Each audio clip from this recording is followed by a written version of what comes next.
everybody. Today I'm going to be talking about the lunar eclipse in Pisces that takes place on September 7th of 2025 at 1:09 p.m. Central Time in the US. I have done this introduction so many times. The introduction, I know I've talked about this before in videos with Brandy. It's the hardest part. I will sit here and do an introduction like 20 times and have to restart. It's there. It is the hardest part. Once I get in and start talking, I'm good. But until then, it's like, damn, like, can't you just go hello and do it correctly? Like shit. Anyway, so essentially what we have going on here is we have lunar eclipses happen during the full moon or during a full moon. Solar eclipses happen during a new moon. So we've got a full moon in Pisces, lunar eclipse in Pisces. So we've got Pisces, we've got the moon in Pisces, and the North Node is conjunct it. On the other end of things, we've got the Sun in Virgo, conjunct the South Node, in opposition to one another. And I will put a link for the star cards if you are interested in them. I'm trying to pull them out to show them off as often as I can because I feel no shame in doing that.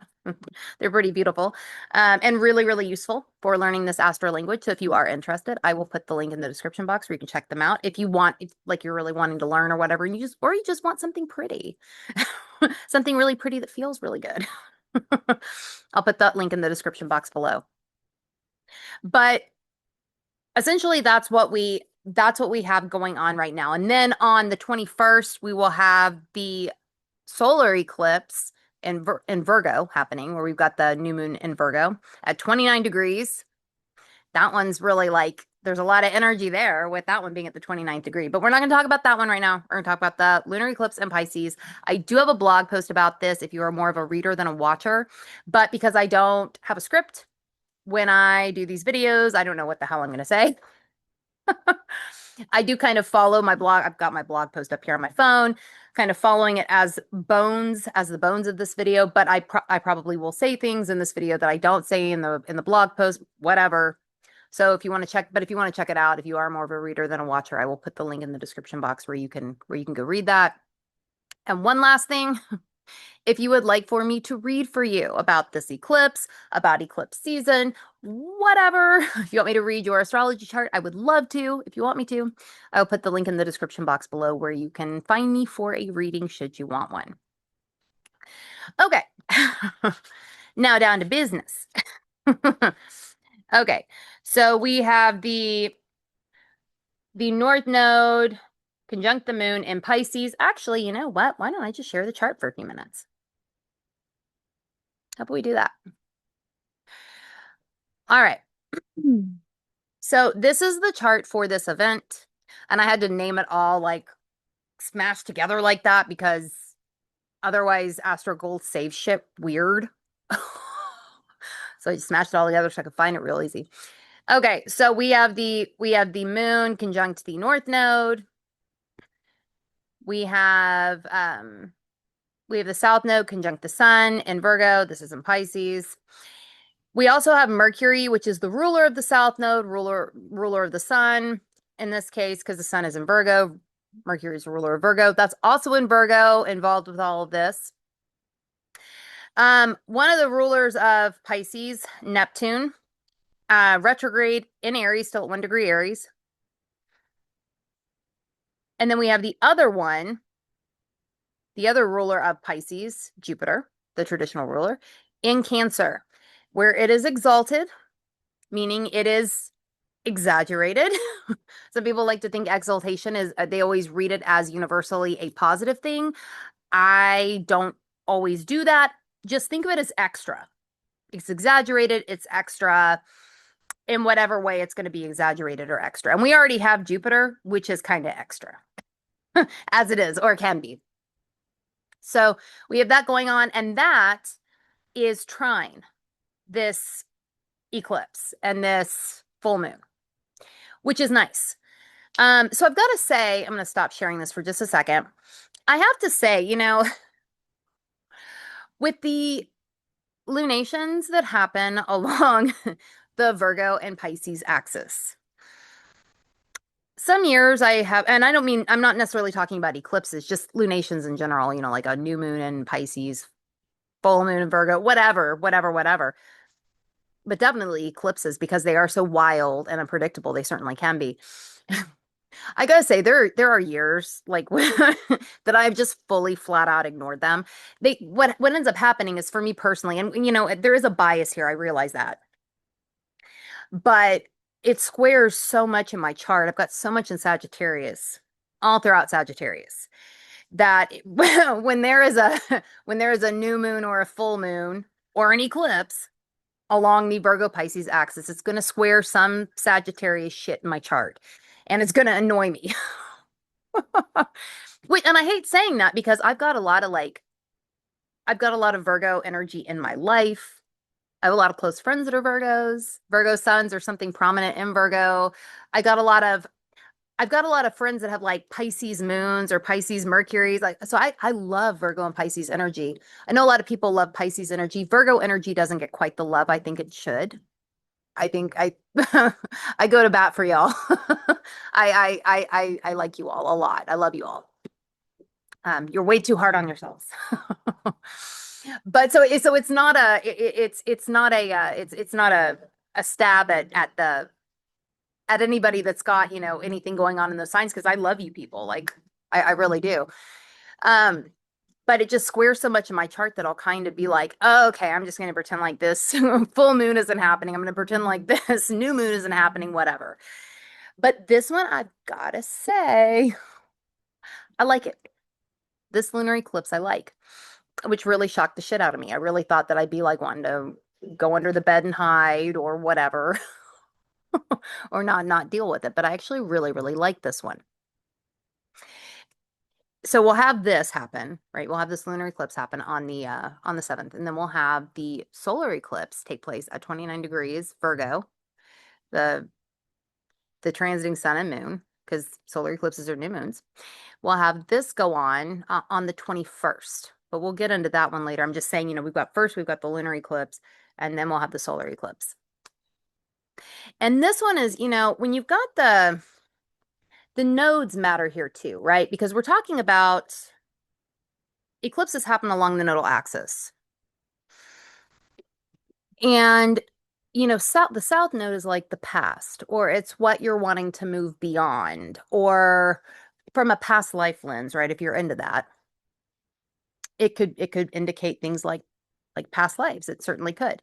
But if you're not comfortable with that, and regardless if you're actually, let me say it like this, regardless if you're comfortable with that or not, thinking of the south node is like what's comfortable, what's familiar, and I put comfortable in quotes because it doesn't necessarily mean we like it or it's good for us, but it's comfortable, right? It's familiar.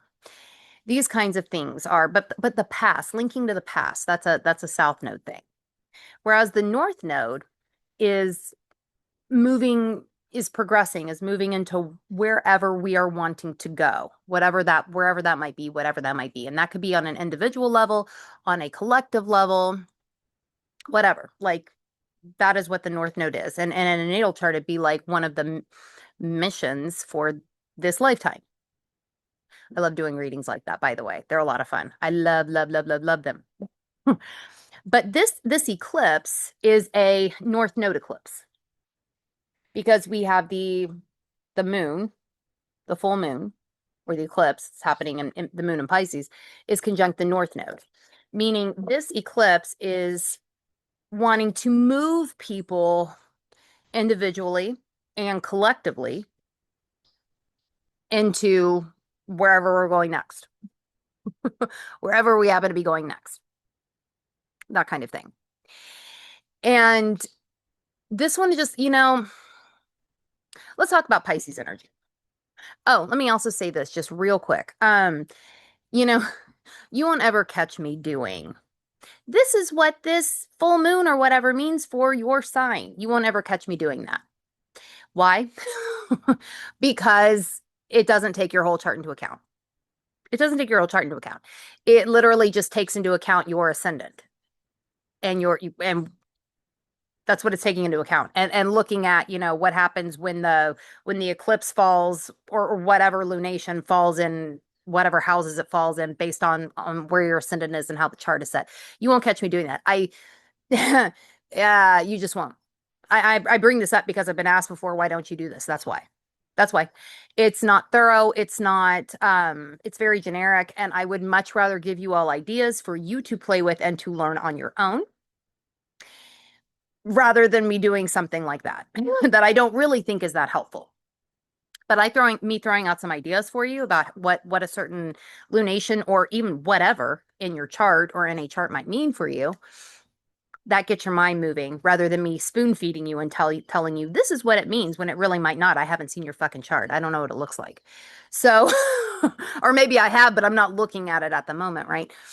And you've got to take the whole thing into consideration, the whole thing. So, too long didn't read. You'll want to look at where this eclipse is happening in your chart. What houses is it taking place in your chart? Because you'll have the sun in Virgo and the moon in Pisces, and then it'll axis. They'll be in two different houses, right? Because we're talking about a full moon, which is an opposition. You'll also want to see what's going on just with this in not just what houses they fall in, it's falling in, but also what else is it doing to your chart? Does it square your natal moon? Does it trine your Saturn? Whatever the hell the case might be, you want to take the whole thing into account. You really, really, really do. So you really, really, really do. As I'm saying, as I'm giving you these ideas, keep that in mind that you'll want to keep. So these are literally just some ideas for what this lunation, what this full moon might mean. I'm not looking down at my phone. I'm pulling my blog post up so I can stay on track. Okay. So eclipses in general, right? They're wild, they're unpredictable. It's kind of like expect the unexpected. It's kind of, generally speaking. Might not be the case for everybody, but generally speaking, they're a little bit more wild, a little unpredictable, expecting unexpected. Keywords for full moons, which is what a lunar eclipse essentially is, just like on steroids. We have, illumination, culmination, release, things like that.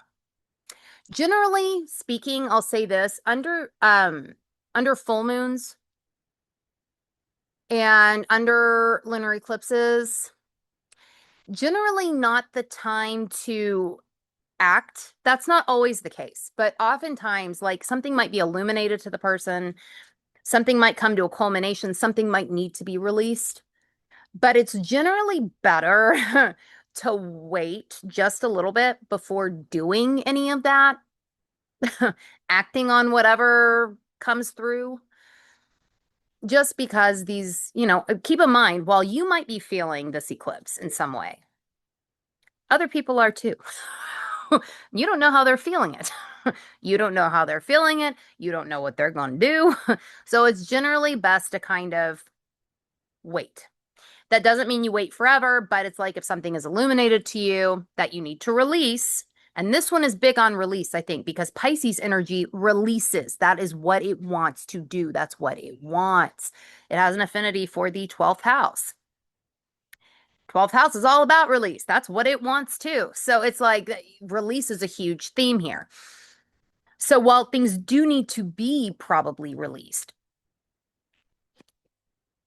watching how that's done or waiting just a little bit to do it, I think is probably the best thing to do here. Because like with any lunation, if you just because you want to something's come to a culmination for you, that doesn't, people are also going through it, right? People are also going to be wild, unpredictable. Everybody's feeling this, right? We're feeling it individually, but we're also feeling it collectively. And we're all swimming in the same fishbowl.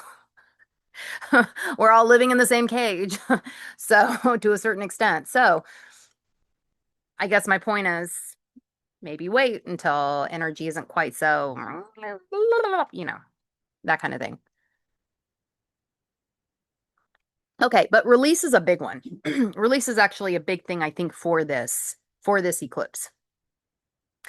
Okay, so I have here my notes, or not my notes, my blog post. Releasing is something that Pisces energy does, a way that it might express itself. Are there things that you are feeling called to release? Because we are talking about eclipse energy, the things that might be illuminated to be released might be things you aren't expecting, Or maybe they are things that you're expecting to release, but how they are released, how it is illuminated that they need to be released might be a little different than planned. If you know that there are things that you are wanting to release, this eclipse energy can be pointed in that direction. Okay.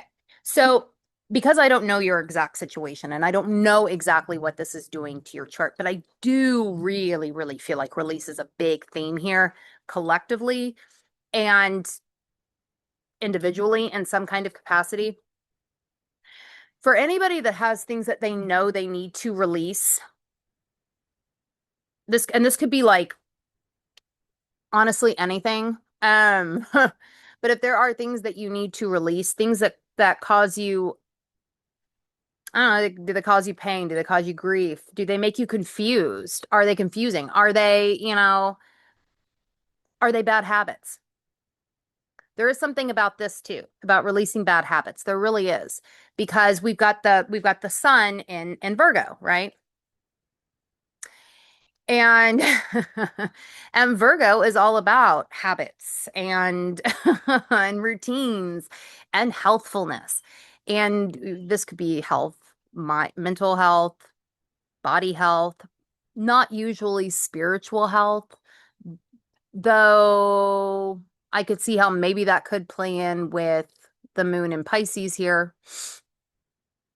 But habits, like is there any kind of habit or routine that you know already you need to release? It ain't no fucking good. You know you need to release it. It's not good for you. That could be anything. That's going to look different for everybody, whatever. These are things that might come up. If there's something that maybe right now you're thinking, there's nothing that I need to release, something might come up under this eclipse. It really might, like, bite your tongue. Something really might, because well, this won't be, I mean, none of these are going to be universal. None of these things I'm saying are going to be universal, but this particular thing, the release component, feels very, very potent. And I really do feel like it's going to be a thing for a lot of people in some capacity. Um, so just keep that in mind. It might not be anything that you know about right now or that you're even thinking about that's even on your radar. Might be illuminated over the weekend or early next week. Um, Something might come to a culmination, and then you kind of realize, oh, this is happening because of this habit, or this is happening because or whatever, this is happening because of this. This is happening because I do this, and maybe the thing that you do isn't that great. This kind of a thing. But really, we could be talking about anything. It just, the idea of habits and routines definitely stands out here because we do have the sun in Virgo. Um, in this context. But keep this in mind. Anything that is released, it is released so you can move forward. That is the goal, because we have the North Node involved in this, conjunct the moon in Pisces. So it is to move you forward. Ultimately, it might just be time for it to go. And for some of y'all, it might not be a habit. It might not be. Keep in mind, everybody else is under the same influence. It'll just impact them differently. So it's also possible, just throwing this out there, that other people are feeling the need to release things, and it might impact you, and it might not feel super great. I'm just giving you all a heads up about that. I'm not saying that that's going to happen to everybody, but it could happen to some of y'all, just because everybody's under this influence. I feel like a lot of people are going to be releasing shit, whether major or minor, whatever. And because, again, we all live in the same cage, we all swim in the same fishbowl. Um, Everything's going to impact everybody, if that makes sense. Another thing, with this beyond release. Now, this one's not going to be for everybody, but no, well, I'll also be careful I say that, because I do feel like everybody has the ability to talk to things that aren't of this realm. I don't know where they're from. You call them whatever you want to call them. You could call them angels, you could call them ETs, you could call them other dimensional beings, whatever you want to call them, it doesn't matter. I think we all have the ability to do this. I just don't think that we are all aware of this or that we all tap into this. Okay. I could see this particular eclipse being a catalyst to get people to tap into this because we've got Pisces, right? We've got the moon in Pisces, and Pisces energy is so spiritual. It's so, extrasensory. And then we've got Virgo on the opposite end. That is very rooted in the real world, right? The physical world. And Virgo doesn't get the credit that it deserves as far, I mean, I don't think Virgo gets the credit that it deserves for a lot of things, but psychicness. It is because it's the polar opposite of Pisces, right? It's on the opposite end of the axis. So that Virgo energy can be a fabulous translator for the stuff that Pisces senses and spongily picks up and all of that. So I feel like this eclipse, first of all, if you already know that you are able to do this, if you are already aware that you do this, if you already have things talking to you or you talk to other things, right? This particular I feel like this particular eclipse is going to really light that up. Like very active in that way in spirit communications or however you think about it. You might have a different term for it. Very active with that. And being able to translate it back down to the real world. Perhaps being able to do something with it in the real world seems very much like a thing here, especially with Mercury and Virgo too, right? Mercury and Virgo, it is that is, it's exalted in Virgo. Mercury is exalted in Virgo. It's also at home in Virgo. It's a domicile in Virgo. So it's a good translator for all of this. I feel like it is. It's just kind of allowing it to come through for some people that don't normally really do this, wouldn't normally tap into this, wouldn't normally pay attention to this kind of thing, or believe that they are able to do this. I could just see this being a very active time for this kind of thing. Very, very active. Also, another way that this is going to be kind of in the same way, I have here dreams in the unconscious. Pisces energy can express itself in a dreamer sort of way. The kind of dreams that Pisces energy deals are the sort that feel so unrealistic or unattainable, but are they really unrealistic and unattainable? Well, maybe sometimes I won't bullshit you. Sometimes Pisces energy is completely unrealistic and it does happen, but also sometimes it's just like the kind of dreams that you just don't really think will ever happen, but that doesn't mean that they can't. You just don't really think that they'll happen. However, there is something about this lunation that makes me think of dreams being illuminated, perhaps even some that one keeps unconscious. Luckily, we have the sun in Virgo and Mercury in Virgo, where Mercury is exalted to help bring these things down to the real world and make them real. Definitely pay attention to the things like then it might be unconscious things. I could see it being unconscious things, like something that like you didn't really realize that you really, really wanted, that you really, really dreamed for. Sorry, there's something going on in my kitchen. I don't know what it is. Um, something that you really, really wanted, something you might not have realized that before, but it's like this eclipse kind of lights that up for you, like, oh yeah, I really, really would like that. And that the stuff in Virgo is able to take that and try and make it real. Now that might not happen right away, but I do feel like there is something about this eclipse and kind of realizing what you might want most of all, even if it seems completely far-fetched or out there, like it can't happen.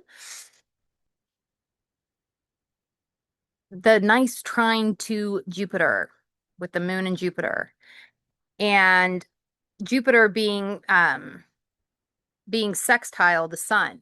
I'll pull the chart in so y'all can see. Where'd it go? Yeah, there we go. Yeah, and Jupiter being sextile the sun. And Mercury right here. Yeah, there's something about I feel like it's a time for that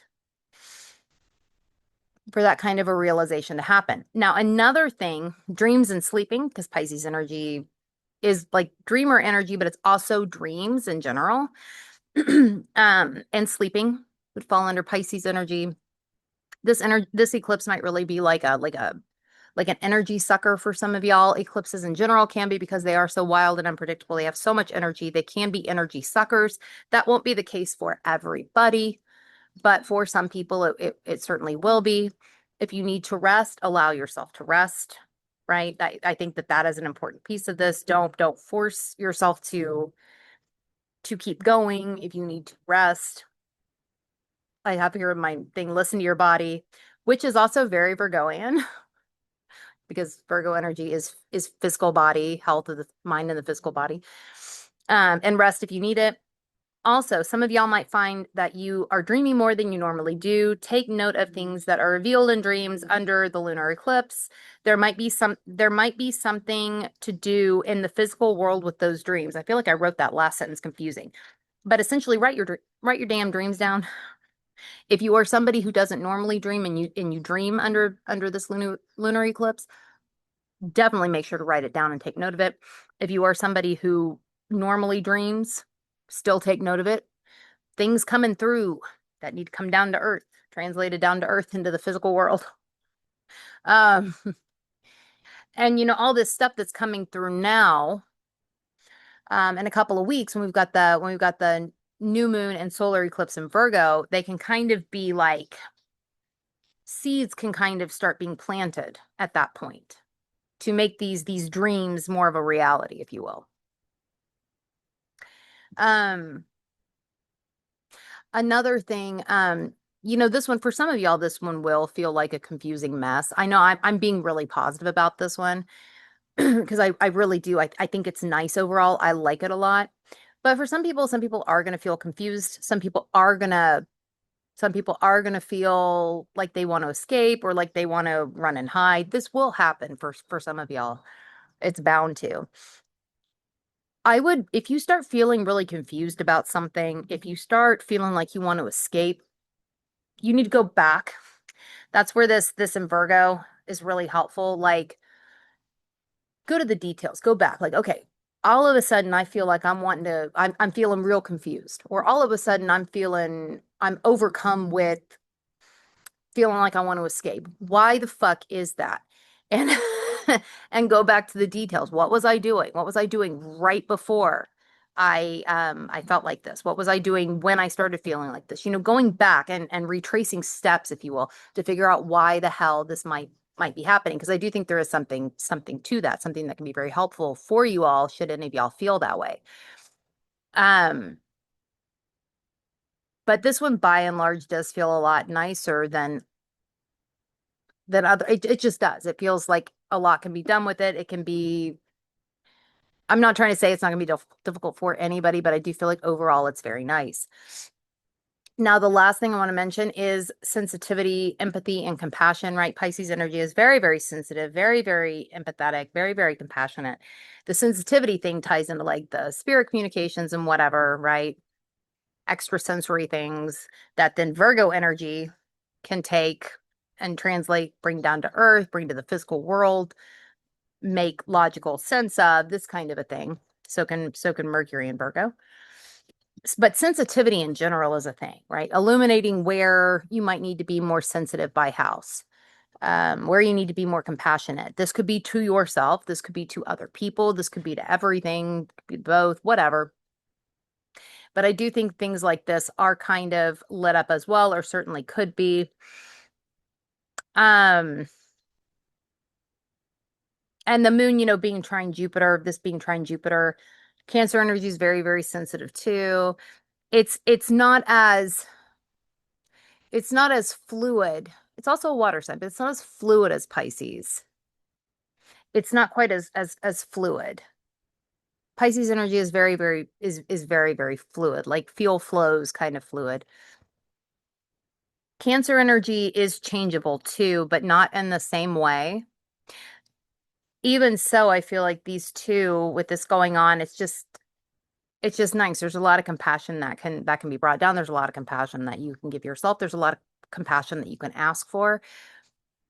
We're also talking about service and being served. You doing the serving, you being served with Virgo, with the sun in Virgo.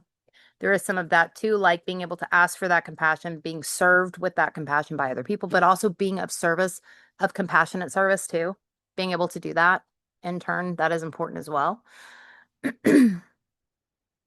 Yeah, I'm going to head off, but definitely look at the very least, look and see what this eclipse is doing in your chart by house at the very least, but you will want to look and see what else it's doing to your chart, to your planets, things like that. What is it doing? What aspects is it making? Because that will, while I'm giving you ideas and things like that, how it actually plays out for you personally does depend on your chart. And again, if you would like me to read for you, whether it's about this or anything else, I will put the link in the description box where you can find me for a reading.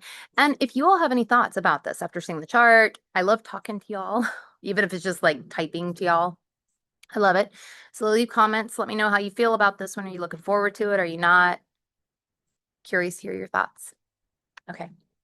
I will see you all later.